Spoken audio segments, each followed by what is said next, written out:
Se você conversa com as pessoas apenas para fazer com que elas concordem com você, você é uma pessoa manipuladora.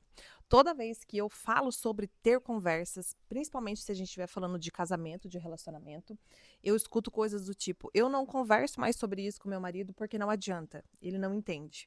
E aí, quando começo a perguntar, né? Como que ela sabe que ele não entende? Nananana, eu chego na seguinte questão. Ela acha que não entender é porque ele não está fazendo aquilo que ela quer.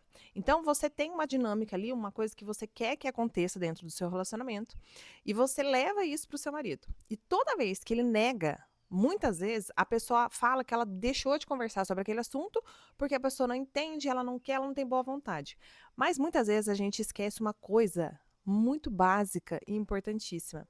A sua vontade vale tanto quanto a vontade da outra pessoa. E se toda vez que você sair de uma conversa em que esta conversa não tenha chegado no desfecho que você queria, você disser que essa conversa não deu certo, que a pessoa não te entende, que ela não tem boa vontade, isso mostra que você vai para a conversa tentando manipular a vontade da outra pessoa.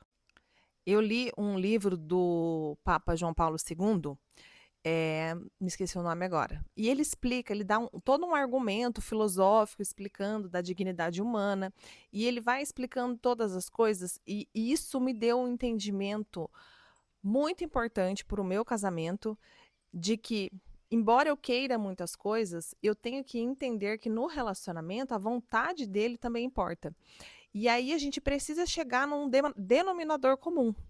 Não necessariamente as coisas que eu quero são mais importantes que a dele. Então, quando a gente casa, quando a gente está apaixonado, a gente promete que vai casar para fazer o outro feliz.